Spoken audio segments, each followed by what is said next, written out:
إن الله وملائكته يصلون على النبي يا أيها الذين آمنوا صلوا عليه وسلموا تسليما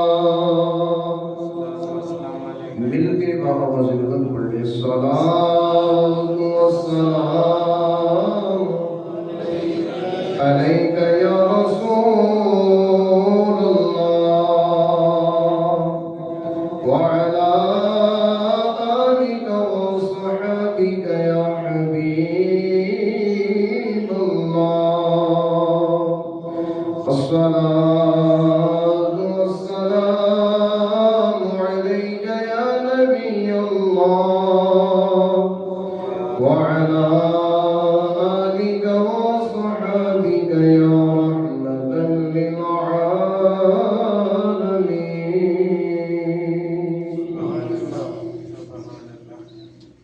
اللہ تعالیٰ کی حمد و ثنا اور اس کے پیارے حبیب علیہ الصلوۃ والسلام کی بارگاہ مقدسہ میں حدیۃً درود و سلام عرض کرنے کے بعد اللہ جل شانہ کی بارگاہ میں التجا ہے خالق کائنات ہم سب کا مل بیٹھنا اپنی بارگاہ میں قبول فرمائے. قرآن مجید فرقان رشید میں اللہ پاک نے ہر طرح کی تعلیمات بیان کی ہیں. کسی بندے نے حکومت کرنی ہے تو قرآن سے سیکھے. جس بندے نے اپنی اولاد کی تربیت کرنی ہے تو قرآن سے سیکھے. حکومت کے معاملات حضرت داؤد علیہ السلام کی زندگی پڑھے، حضرت سلیمان علیہ السلام کی زندگی پڑھے، اور سب سے بڑی بات میرے مصطفیٰ کی زندگی پڑھے. حضرت فاروق اعظم، عثمان غنی، علی المرتضیٰ، عمر بن عبد العزیز، ان سے سیکھے. پھر اولاد کی تربیت سورہ لقمان حکیم نے اپنے بیٹے کی تربیت کیا کی، سیکھے اولاد کی تربیت کیسے ہوتی ہے. پھر اگر دنیا کے اندر رہنا ہے تو کبھی نیکی کرنے کا موڈ بنتا ہے، کبھی نہیں بنتا. زندگی کیسے گزارنی ہے؟ کبھی انسان سجدے کے لیے آ جاتا ہے، کبھی نہیں آتا. تو جب نہ آنے کا دل کرے تو پھر کیا کرنا چاہیے؟ پھر مشورہ یہی ہے کسی اللہ کے نیک بندے کی زندگی پڑھ لینی چاہیے. اس نیک بندے کی زندگی پڑھنے سے پتہ چلے گا کہ اگر یہ اللہ کا نیک بندہ اتنی عبادت اور ریاضت کر سکتا ہے تو میں بھی تو اسی رب کا بندہ ہوں، میں کیوں نہیں کر سکتا؟ تو بہرحال انہی اللہ کے نیک بندوں میں سے ایک نیک بندے وہ ہیں سیدنا امام اعظم ابو حنیفہ نعمان بن ثابت رضی اللہ تعالی عنہ. آپ 150 سنہ ہجری میں دنیا سے تشریف لے گئے.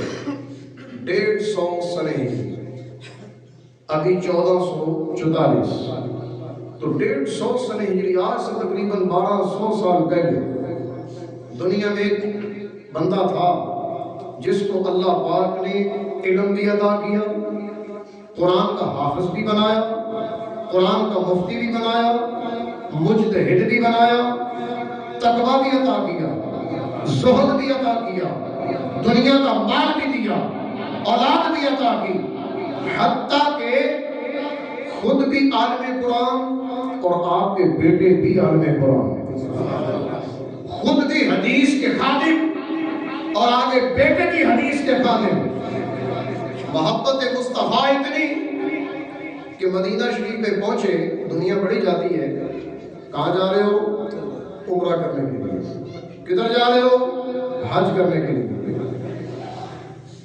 تو پہلے سیکھو تو صحیح، وہاں جا کے کرنا کیا ہے؟ اپنی عبادتوں کو پہلے عادت بناؤ. یہ جملہ دھیان سے سننا. اپنی عبادتوں کو عادت پہلے بناؤ، کیونکہ پہلے ہماری عادتیں ہی نہیں بنی، عادتیں ہی بگڑ گئی ہیں، تو عبادت کیسے ہوگی؟ پہلے عادت بناؤ اپنی عبادت کو، نماز صبح شام 5 وقت رب کی بارگاہ میں آؤ، اس کی رکعتیں تعداد پوری کرو، جیسے جیسے میرے آقا پڑھتے رہے تم بھی اسی انداز میں پڑھنے کی کوشش کرو، عادت بناؤ اپنی، جب عادت بن جائے پھر عادت کو عادت نہیں رہنے دینا، اب اس اپنی عادت کو عبادت بنانا ہے کہ اس میں اخلاص آئے، صرف رب کا خوف آئے، عبادت کے اندر نکھار پیدا ہو، روحانیت پیدا ہو، کہ بندہ جو جو لفظ پڑھتا جائے ادھر سے اللہ کا قرب ملتا جائے، اس طرح کی عبادت بن جائے۔ تو بہرحال پہلے عادت تو بنائیے نا، نبی پاک کی بارگاہ میں جانے کا انداز تو آنا چاہیے۔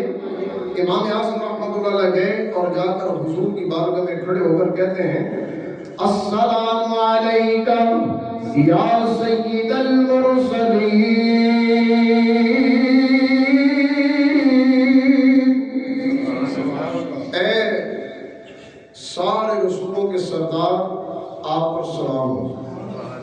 اور آگے سے میرے آقا جواب بنا کیا دیتے ہیں کہ ہر بندے کو جواب نہیں آتا، امید رکھنی چاہیے جواب کی، لیکن جو خاص ہوتے ہیں ان کو تو فوراً ہی جواب آ جاتا ہے، تو خاص بننے کی کوشش کرنی چاہیے۔ جواب آیا وعلیک السلام یا امام المسلمین،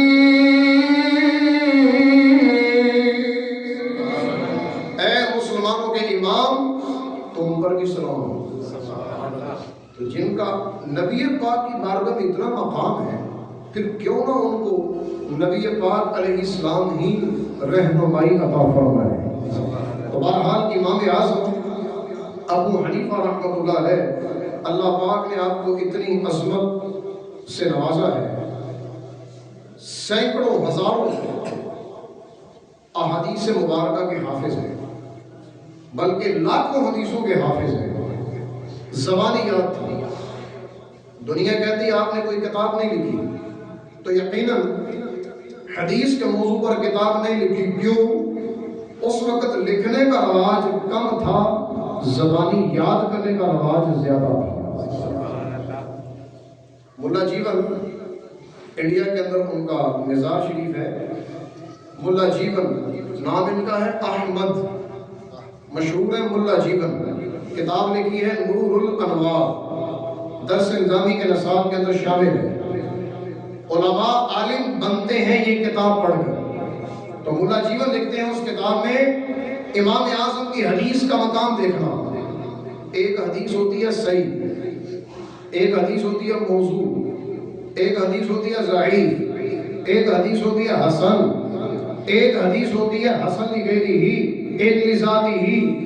گویا کہ علماء نے اس کی کئی کیٹیگری بنائی ہے، صرف اس وجہ سے کہ حدیث کو بیان کرنے والے بندے الگ الگ ہیں، الگ الگ بندوں نے حدیث بیان کی، تو بندوں کی وجہ سے حدیث کے درجات بھی الگ الگ ہیں، ورنہ میرے آقا کے فرمان میں کوئی مسئلہ نہیں ہے، سرکار کا فرمان بے عیب ہے، مسئلہ ہے تو بیان کرنے والوں میں جس کی وجہ سے درجات میں کمی آ گئی یا بلندی ہو گئی، جو سب سے اعلیٰ درجے کی حدیث محدثین کہتے ہیں وہ صحیح حدیث ہے، صحیح حدیث، اور جو ان کے نزدیک سب سے کم درجے کی موضوع حدیث، لہذا صحیح کا مقام الگ ہے، موضوع کا مقام الگ ہے۔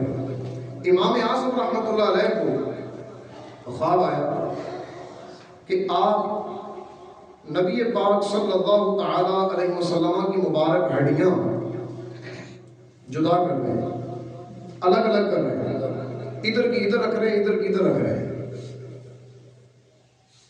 وہ علامہ ابن سیرین رحمۃ اللہ علیہ خوابوں کی تعبیر کے بہت بڑے امام، اللہ پاک نے ان کو خوابوں کی تعبیروں کا علم عطا کیا۔ علامہ ابن سیرین سے پوچھا، ابن سیرین بتاؤ اس خواب کی تعبیر کیا ہے؟ کہنے لگے اچھی ہے، وہ یوں کہ نبی پاک کی مبارک ہڈیاں تھیں نا، کسی اور کی تو نہیں؟ فرمایا ہاں نبی پاک کی مبارک ہڈیاں۔ فرمایا پھر سمجھ میں یہ آیا ایسا وقت آئے گا ابو حنیفہ تم حضور کی صحیح حدیثوں کو موضوع حدیثوں سے الگ الگ کرو گے، یہ کام اللہ پاک تجھ سے لے گا، اتنی بڑی برکتیں تجھ سے حاصل ہوگی۔ اب اگلے دن پھر خواب آیا اور نبی پاک کی خود زیارت ہو گئی۔ پہلے خواب الگ تھا، اشارہ مل گیا، اب ڈائریکٹ ہی نبی پاک کی زیارت ہو گئی۔ اب میرے آقا علیہ السلام نے ارشاد فرمایا ابو حنیفہ تم میری سنت کو زندہ کرتے رہو گے، اس کی خدمت کرتے رہو گے، اور یقیناً امام اعظم کی ساری زندگی نبی پاک علیہ السلام کی احادیث سے مسائل اخذ کرتے ہوئے گزری، دنیا والوں کو دین کے مسائل سکھاتے ہوئے گزری۔ جتنے فقہ کے مسائل آپ کو آتے تھے آپ کے زمانے میں کسی اور کو نہیں آتے تھے، علم فقہ اس کی ایجاد ہی آپ سے ہے۔ تو بہرحال امام اعظم ابو حنیفہ رحمۃ اللہ علیہ آپ کا مقام یہ ہے کہ خلیفہ منصور بادشاہ تھا، اس کے دربار میں آپ آئے تو خلیفہ صاحب نے سوال کیا، کہا امام اعظم آپ کے استاد کون ہیں؟ کیونکہ ہر شاگرد اپنے استاد سے پہچانا جاتا ہے، اور جس کا کوئی استاد نہ ہو اس کے علم کا کوئی فائدہ نہیں، جس کا کوئی استاد نہ ہو اس کے علم کا نہ اس کو فائدہ ہے نہ آگے والوں کو فائدہ ہے، بندہ خود گمراہ ہو جاتا ہے بغیر استاد کے۔ تو کہا بتاؤ آپ کے استاد کون ہیں؟ امام اعظم رحمۃ اللہ علیہ آپ نے جواب دیا، فرمایا میرے استاد حضرت فاروق اعظم کے شاگرد ہیں، حضرت فاروق اعظم کے شاگرد ہیں۔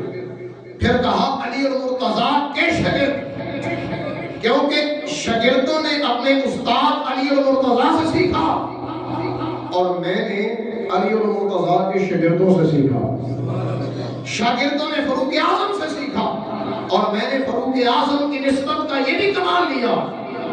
پھر کہا کہ میں ان کا شاگرد ہوں جنہوں نے عبداللہ بن مسعود سے فیض لیا، اور حضرت عبداللہ بن مسعود وہ صحابی رسول ہیں جن کی ڈیوٹی تھی سرکار کے نالین اٹھانا اور اپنی بغل کے نیچے رکھ لینا اور حضور کے پیچھے پیچھے چل پڑنا، جہاں جہاں میرے آقا جاتے تھے وہاں وہاں پیچھے پیچھے عبداللہ بن مسعود، جہاں حاجت ہوتی آقا کے سامنے نالین رکھ لیتے، جب حاجت پوری ہو جاتی نالین کو اٹھا لیتے اپنے سینے سے لگا لیتے۔ یہی ادب مصطفیٰ دیکھا میرے امام نے، امام اعظم ابو حنیفہ نے، اور اپنے سارے فقہی مسائل جتنے بھی احادیث میں آتے ہیں سارے کے سارے لیے ہی حضرت عبداللہ بن مسعود سے۔ جو آپ التحیات پڑھتے ہیں یہ بالکل وہی ہے جو حضرت عبداللہ بن مسعود نے مصطفیٰ سے سیکھی۔ آپ کانوں تک ہاتھ اٹھاتے ہیں یہ وہی انداز ہے جو حضرت عبداللہ بن مسعود نے میرے آقا کا دیکھا۔ تم نماز کے اندر جب رکوع کرتے ہو ہاتھ نہیں اٹھاتے، جب رکوع سے اٹھتے ہو پھر بھی ہاتھ نہیں اٹھاتے، یہ انداز کس صحابی کا؟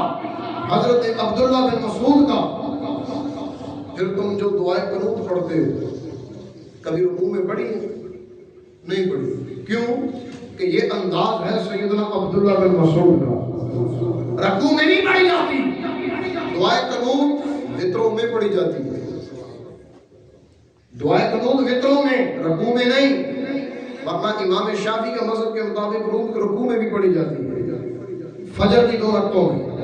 تو بہرحال ہمارا مذہب وہ جو حضرت سیدنا عبداللہ بن مسعود نے بیان کیا، میرے آقا کے انداز زندگی، امام اعظم نے اس ادب کی وجہ سے اپنا پورا مذہب وہ رکھ دیا جو سیکھا ہے عبداللہ بن مسعود نے مصطفیٰ سے۔ بہرحال اتنے لاجواب امام کہ علامہ ملا جیون رحمۃ اللہ علیہ لکھتے ہیں، نور الانوار کے اندر میں بات کر رہا تھا، آپ فرماتے ہیں آپ کا حدیث کے اندر مقام اتنا ہے، آپ کے شاگرد ہیں امام ابو یوسف، سارے بولے کیا شاگرد کا نام ہے؟ امام ابو یوسف۔ امام ابو یوسف یہ امام اعظم کے شاگرد ہیں. مولانا جیون نے لکھا موضوع حدیثیں 20,000 امام ابو یوسف کو زبانی یاد تھی. کتنی حدیثیں؟ بلند آواز سے بولے کتنی؟ مولانا جیون نے بڑی سونی بات کی، کیونکہ یہ بات عوامی ہے ہی نہیں. موضوع حدیث سمجھے گا وہ جس نے علم حدیث پڑھا ہے، اپنے استادوں سے سیکھا ہے. موضوع حدیث کا مقام کیا ہوتا ہے اس کو پتا ہے. صحیح حدیث کا درجہ کتنا ہوتا ہے یہ ایک علم حدیث جاننے والا جانتا ہے. تم صرف اتنا جان لو کہ موضوع حدیث کا کم درجہ ہوتا ہے، صحیح حدیث کا زیادہ درجہ ہوتا ہے. سمجھانے کے لیے انداز یہ دیتا ہوں. مولانا جیون کہتے ہیں ذرا دیکھو، شاگرد نے امام اعظم سے سیکھا، موضوع حدیثیں 20,000 زبانی یاد ہیں. سبحان اللہ. کتنی حدیثیں؟ 20,000. جب 20,000 موضوع حدیثیں زبانی یاد ہیں تو امام ابو یوسف نے جو صحیح حدیثیں زبانی یاد کی ہیں وہ کتنی ہوگی؟ موضوع حدیثیں اتنی ہیں تو صحیح حدیثیں کتنی ہوگی؟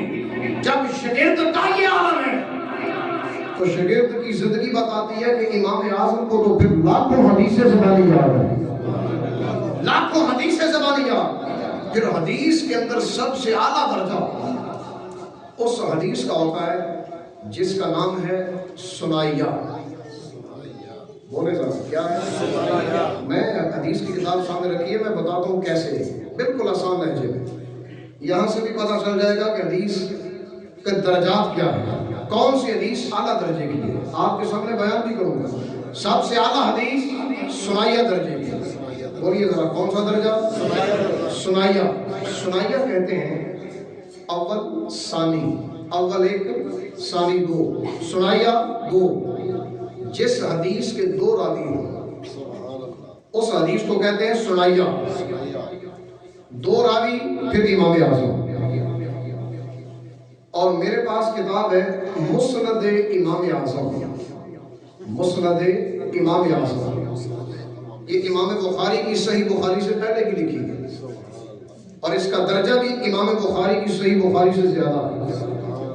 وجہ کہ اس کتاب کے اندر سنائیہ حدیثیں 100 سے زیادہ ہیں.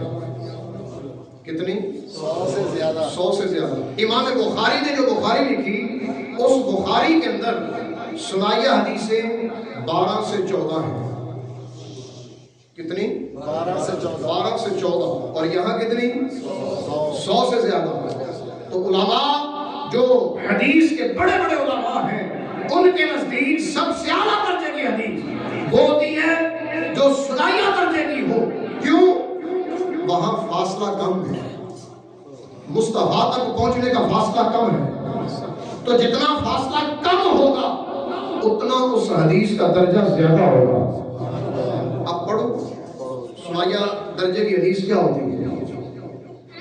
حدیث نمبر 177. ابو حنیفہ ان سماک ان جابر بن سمرہ. کتنے بندوں کے نام آگئے؟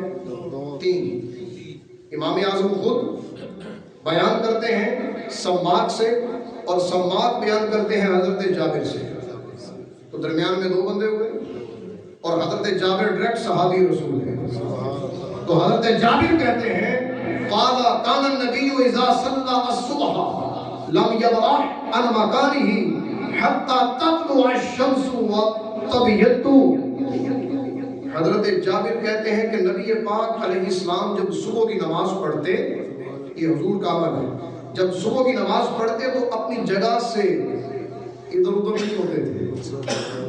جس جگہ پہ صبح کی نماز ادا کرتے وہاں سے ادھر ادھر نہیں جاتے. کب تک؟ فرمایا حتی تطلع الشمس، یہاں تک کہ سورج بلند ہو جاتا. جب تک سورج نکل نہیں آتا اس وقت تک میرے آقا فجر پڑھ کے اپنی جگہ پر تشریف فرما رہے تھے. کیسا پیارا ہوگا. ہم میں سے کوئی کرے تو کیا ہی بات، کیسی پیاری عبادت ہوگی. امام حسن مجتبی رضی اللہ تعالیٰ عنہ میرے آقا کے لفظ جگر نور نظر، آپ کی زندگی کا معمول یہی تھا نماز فجر پڑھ کے اس وقت